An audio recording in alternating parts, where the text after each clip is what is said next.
For the vision is yet for an appointed time, but at the end it shall speak and not lie. Though it tarry, wait for it, because it will surely come. It will not tarry.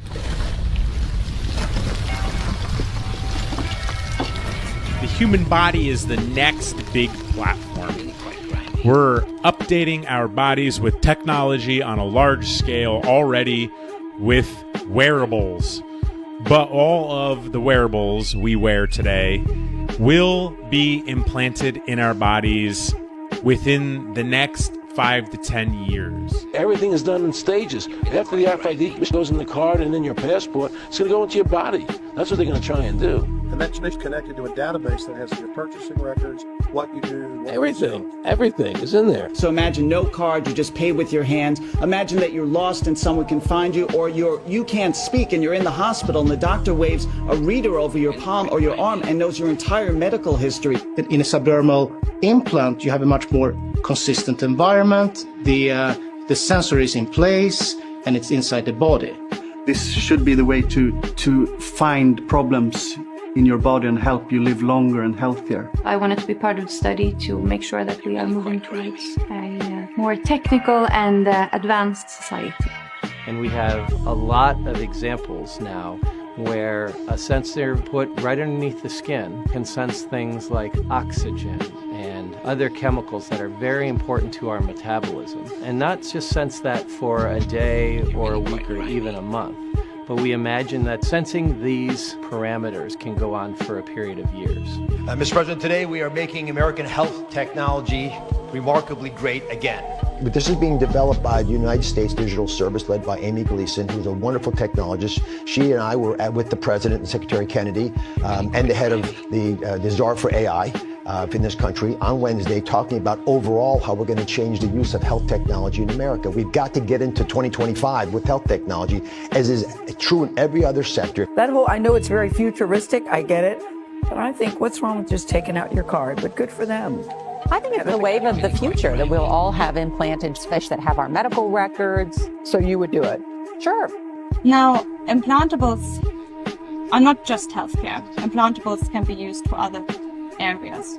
And I do think there's a strong movement towards that. We as a company focus on healthcare, but there could be many other applications. And you could have one implant that does multiple things. This is the mark of the beast.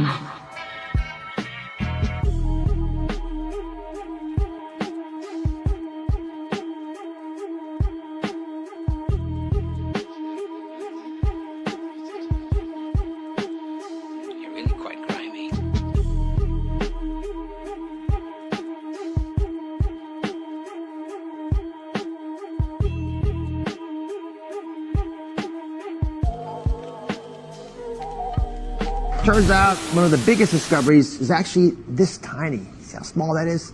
This little fish may be the next big thing, and it sounds like it's right from a sci-fi movie, but people all over the world are implanting these into their wrists. So I asked my producer, Dean, to find out more about this cutting-edge technology and what it could mean for your health.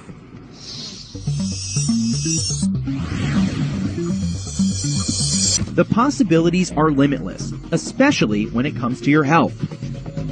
Imagine you're rushed to the hospital without any identification, but with just one scan of your fish, doctors know your name, date of birth, medical history, insurance, blood type, allergies, even the medication you're taking. This fish in your wrist won't just change your life, one day it might just save it. And that's why this little RFID microfish is the next big thing. For decades, America's healthcare networks have been overdue for a high-tech upgrade, and that's what we're doing. The existing systems are often slow, costly, and incompatible with one another. But with today's announcement, we take a major step to bring healthcare into the digital age, something that is absolutely vital. You got to do it.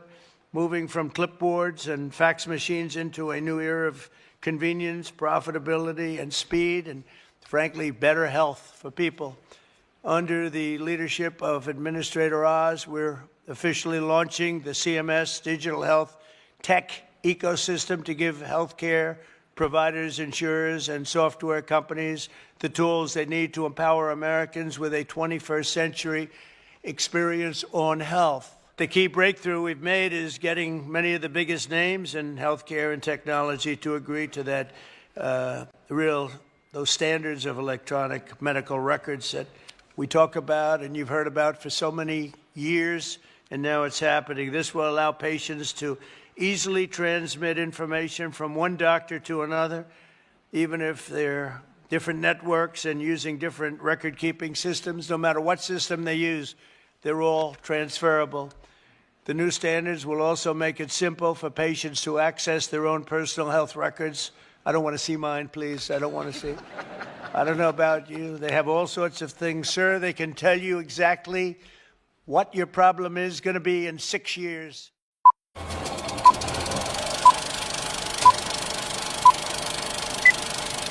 I'm going to be speaking to the Congressional Health Caucus week after next to talk about some things, because it's very important that people put forward a plan.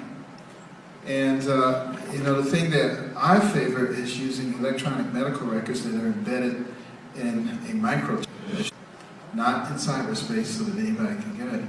And think about the savings.